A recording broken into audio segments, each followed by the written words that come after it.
멕시코 과달루페 성모님 기적 이야기 니칸 모텍파나 세 번째 이야기입니다.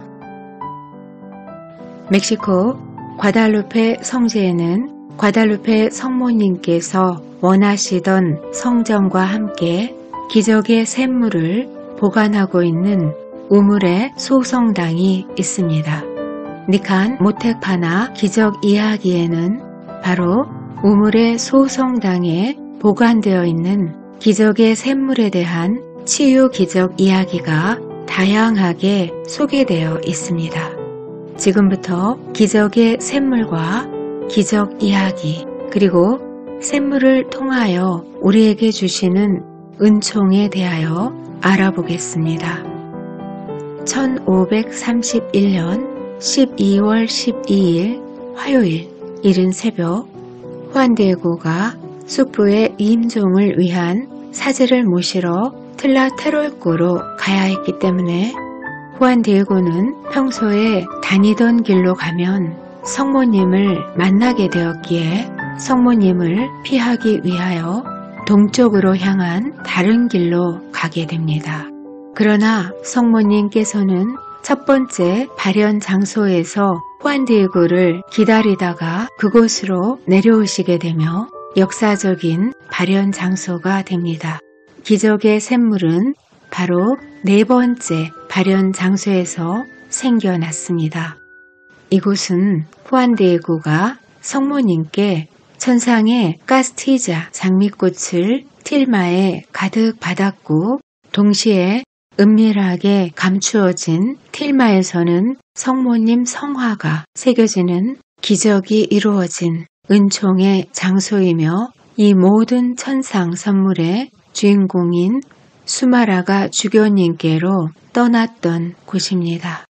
그리고 과달루페 성모님의 발현이 진실임을 증거할 수 있는 강력한 표징을 보여주신 매우 중요한 장소입니다. 또한 숙부인 후안 베르나르디노의 전염병이 치유가 된 기적도 성모님께서 말씀으로 선포하신 곳입니다. 성인 성녀들은 자신의 주위 사람들을 성인 성녀로 만들었듯이 이 기적의 장소는 또 하나의 기적의 장소를 낳았습니다. 바로 기적의 샘물입니다. 기적의 샘물 이야기는 여러 가지 설이 있지만 저는 다음과 같은 구전을 전해드리겠습니다. 1531년 수마라가 주교님께서 후안디에고의 틸마와 장미꽃을 성모님 발현의 표징으로 받아들이고 성모님께서 주교님께 성전을 지어달라고 부탁하신 테페악산으로 가게 됩니다. 수마라가 주교님께서 후안디에고에게 성모님께서 네 번째 발현하신 곳을 보여줄 수 있도록 요청하였습니다. 그러나 후안디에고는 경사면 기슭의 정확한 발현 지점을 잊어버렸다고 전해집니다. 바로 그때 성모님께서 발현하셨던 그 자리에서 기적의 샘물이 갑자기 하늘로 솟아오르며 생기게 됩니다. 수마라가 주교님과 주위에 있던 많은 사람들은 성모님의 기적으로 받아들이게 됩니다. 그 후 인디오들이 그 샘물을 마시거나 환부를 씻으면서 치유를 받게 되었습니다. 니칸 모텍파나에는 샘물로 치유된 기적 이야기가 소개되어 있습니다. 수많은 치유가 일어난 기적의 샘물을 소개하는 기록과 함께 기적의 샘물에 대한 치유 사례 두 가지를 기재하였습니다. 기적 사례는 다음과 같습니다. 첫 번째로 멕시코 시티에 사는 스페인 여성의 배가 부어오르기 시작하였는데 10개월간의 치료에도 고칠 수가 없어서 그 여성은 과달루페 성지로 옮겨졌습니다. 그 여성은 기도를 하고 기적의 샘물을 조금 마신 후 잠이 들었는데 한 인디오가 자고 있던 그 여성의 바닥 아래에서 뱀이 나오는 것을 보았고 그 뱀을 죽였더니 부어오른 배가 가라앉으며 4일 뒤에 완치되어 걸을 수 있게 되었다는 기적 이야기입니다. 두 번째로 카타리나라는 소녀가 복부에 물이 차는 수종증을 앓고 있었습니다. 의사들은 소녀가 곧 죽을 것이라고 말을 했으며 가족들은 마지막 희망을 가지고 소녀를 과달루페 성지로 데려갔습니다. 그 소녀는 성모님에 대한 믿음으로 부축을 받으며 온 힘을 다해 걸어 샘물로 가서 물을 마셨고 샘물을 마시자마자 즉시 완치되었다는 기적 이야기입니다. 그리고 다른 기록에는 영국 해적인 마일스 필립스의 증언도 있습니다. 1568년 흑인 노예를 남아메리카에 팔던 노예선의 선원이었던 그는 멕시코만에서 스페인 함대를 만나 그들이 타고 있던 해적선이 체포가 되어 뉴스페인의 수도로 보내지게 되었습니다. 그는 과달루페 성전 근처에 샘물이 있는데 물맛은 다소 밋밋하지만 상처나 짓무른 데가 있는 사람들을 씻는데 아주 좋으며 많은 사람들이 나았다고 증언을 하였습니다. 현재 기적의 샘물은 존재하고 있습니다. 그러나 그 당시 수많은 병자들이 기적의 샘물을 사용하는 동안 샘물이 오염이 되었습니다. 1771년에 대주교로 임명된 알론소 멕시코 대주교는 기적의 샘물을 보호하기 위하여 그리고 수많은 순례자와 병자들, 참회자들의 치유를 보다 원활하게 하기 위하여는 성전이 필요하다는 것을 알게 되었습니다. 그리하여 성전을 지을 때까지 샘물의 사용을 금지하고 성전 건축을 지시하며 1777년 시작된 성전 건축은 1791년에 완공이 되었습니다. 이 성전의 이름은 우물의 소성전으로 성지순례를 가시면 보실 수 있기 때문에 다른 기적보다도 먼저 소개를 해드렸습니다. 안타깝게도 기적의 샘물은 체험할 수 없고요. 성전 안에서는 샘물을 보호하는 우물의 겉모습만 볼 수 있습니다. 우물 안에는 기적의 샘물이 오랜 역사를 거스르며 여전히 샘솟고 있으며 거친 삶 속에 지치고 힘을 잃은 전 세계의 성지 순례자들에게 우물은 성모님의 말씀을 이렇게 전하는 것처럼 들립니다. 나의 사랑하는 아들아, 나의 사랑하는 딸아, 걱정하지 말아라. 어떤 일도 두려워하지 말아라. 너가 슬퍼하거나 괴로워할 일은 아무것도 없단다. 그러면 기적의 샘물을 통하여 성모님께서 우리에게 주시고자 하는 은총을 알아보겠습니다. 수마라가 주교님께서는 과달루페 성모님의 발현을 인정하셨기 때문에 성모님의 뜻을 온전히 이루기 위하여 철저한 준비가 필요했습니다. 그러나 성모님께서 발현하셨던 장소는 후안디에고만이 아는 장소이기 때문에 주교님은 후안디에고에게 장소에 대한 의심도 가질 수 있지 않았을까 저는 생각을 해보았습니다. 성모님께서 첫 번째 발현하셨던 장소는 토난친 여신을 숭배하던 곳이었기에 특별한 의심을 가질 수는 없었지만 네 번째 발현 장소는 주교님의 입장에서 바라볼 때 뜬금없는 장소였기 때문에 의심의 여지가 충분했다고 저는 생각해 봅니다. 그리고 그곳에서 주신 성모님의 메시지는 수프의 병이 완쾌가 되었다는 치유의 기적이 일어난 곳입니다.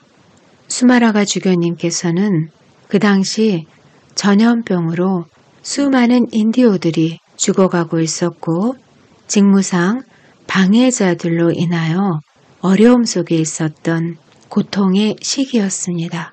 그런데 네 번째 발현 장소에서는 주교님께 보내지는 천상의 카스티자 장미꽃이 선물로 꾸며지고 있었고 어떤 일도 두려워하지 말고 아무것도 걱정하지 말고 슬퍼하지 말라는 성모님의 주옥같은 위로의 메시지가 울려 퍼진 곳이었기 때문에 수마라가 주교님에게는 이 네 번째 발현 장소가 아마도 가장 보고 싶었던 장소였을 것입니다.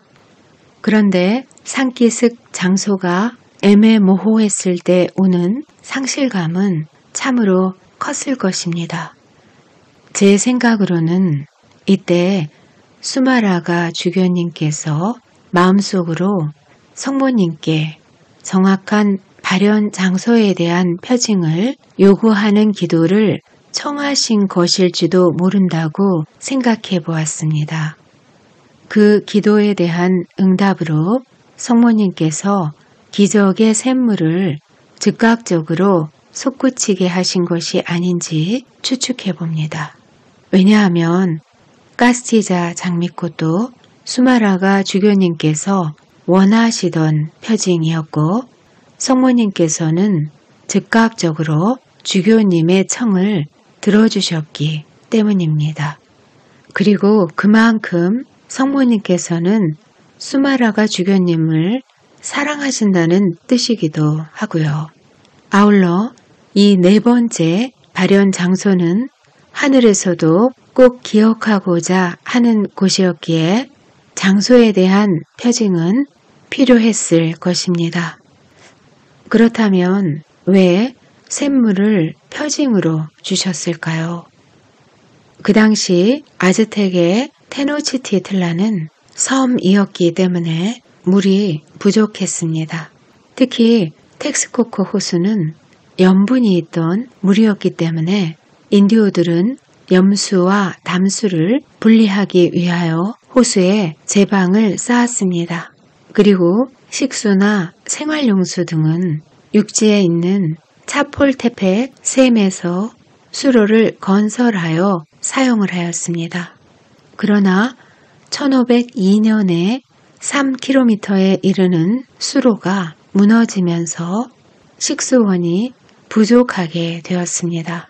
또한 스페인의 침략으로 1521년에는 텍스코코 호수의 둑이 파괴되면서 호수의 염수와 담수의 분리는 무너지게 되었습니다. 1520년부터 전염병인 천연두와 홍역으로 수많은 인디오들이 사망할 때도 치료를 위한 물을 공급하기가 매우 어려웠을 것입니다. 인디오들의 살아있는 자나 죽어가는 자 모두에게 생존을 위하여서 물은 절실하게 필요한 상태였습니다. 이러한 물에 대한 갈망 속에서 기적의 샘물은 사막의 오아시스 같은 기쁨이었습니다. 전염병으로 짓무른 피부는 즉시 나았으며 주위에 있던 수많은 인디오들은 기적 체험을 목격하였습니다. 성모님께서는 기적을 입은 자들에게는 외적인 치유를 주시면서 그 기적을 목격한 자들에게는 구원에 대한 영적인 치유를 주시게 됩니다. 지금부터 샘물의 의미를 살펴보겠습니다. 구약의 엘리사는 나아만의 문둥병을 고치기 위하여 요르단강으로 보내 7번 몸을 씻게 합니다. 그리고 예수님께서는 태생 소경을 실로암 못으로 보내 씻으라고 하시며 눈을 치유합니다. 마지막 만찬 때는 사랑하는 제자들의 발을 손수 물로 씻어 주십니다. 부도덕한 삶을 살고 있었던 사마리아 여인에게는 예수님께서 구원의 샘이 되어 그녀의 영혼을 치유하십니다. 성경에서 물은 여러 가지 상징으로 표현되었습니다. 신명기 8장 7절에서는 하느님의 은총을, 히브리서 10장 22절에서는 순결을, 민수기 19장에서는 정화를, 이사야 49장 10절에서는 영원한 생명과 구원을 상징합니다. 또한 창세기 7장에서는 심판을 상징하면서 물은 생명과 죽음이라는 복합적인 요소를 가집니다. 신약에서 물은 세례라는 새 계약의 방법으로 모든 상징을 종결짓게 됩니다. 세례를 준다는 말은 물에 담그다, 물에 잠기게 하다는 뜻입니다. 물의 잠김은 죽음과 정화의 상징이면서 동시에 물이 가지고 있는 다른 속성으로 인해 재생과 갱신의 상징이기도 합니다. 죄가 물속에 묻히는 세례의 은총은 원죄와 본죄와 모든 죄벌까지도 용서를 받는 실로 엄청난 빛의 목욕입니다. 이 죄들이 용서를 받는다는 것은 이 죄들 때문에 그동안 단절되었던 창조주 하느님과 내가 다시 회복되어 올바른 아버지와 자녀의 관계로 거듭남을 뜻합니다. 그러나 세례는 반드시 축성된 사제를 통하여 성사의 은총을 받을 수 있습니다. 왜냐하면 예수님께서 제정하신 종교는 성체 성사가 이루어지는 가톨릭이며 그 성체 성사는 사제가 집전하기 때문입니다. 세례 때 사용되는 세례수는 바로 축성된 사제가 축성된 손으로 성자 예수님을 통하여 축성된 물로 성령의 능력이 그 물에 내려와 있기 때문에 세례 성사의 은총을 받을 수 있습니다. 과달루페 기적의 샘물은 바로 하늘에서 친히 축성해 주신 물이라고 생각합니다. 과달루페 성모님의 첫 번째 발현 메시지에서 나의 구원, 나의 도움, 나의 보호를 증거하는 표지들을 베풀겠다 라고 말씀하셨습니다. 저는 이 기적의 샘물이 영혼을 구원하는 세례수의 상징이라고 생각합니다.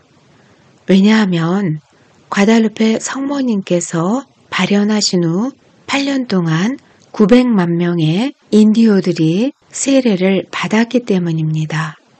기적의 샘물은 수마라가 주교님에게도 인디오들에게도 그리고 성모님에게도 반드시 필요했던 또 다른 표징이었습니다. 현재 21세기 우리들은 과달루페 성지 순례시 기적의 샘물을 보호하고 있는 우물의 소성전 앞에서 세례 시 그 첫마음을 되새기며 세례 서약을 갱신할 필요가 있습니다. 또한 냉담에 떨어진 자녀나 타인들이 다시 교회로 돌아오기를 간청하셔야 합니다. 세례는 만왕의 왕이신 예수님을 1대1 대면으로 만나는 내 인생 최초의 역사적인 아련입니다. 그러나 예수님을 사랑했던 그 첫 마음과 다짐들이 무섭게 변한 이 시대를 장악하고 있는 무신론적 유물론의 지배에서 교묘하게 그리스도인들을 속이면서 나도 모르게 내 삶에 스며들게 되었습니다. 예수님을 믿으면 밥이 나와 아니면 돈이 나와 라는 가족들과 친구들 그리고 사회의 비난 속에서 서서히 예수님의 필요성을 상실하며 결국 냉담으로 떨어지는 현실이 벌어지고 있습니다. 21세기 우리들은 세례 성사 때 하느님의 본성을 나누어 받은 하느님의 자녀이기 때문에 믿음, 소망, 사랑의 향주덕과 함께 성령의 이끄심에 따라 사는 세례 서약의 삶을 살아야 하겠습니다. 저는 과달루페 성지 순례를 인도하시는 사제들께서 우물의 소성전에서는 세례 서약 갱신을 하는 축복의 시간을 만들어 주시길 소망해 봅니다.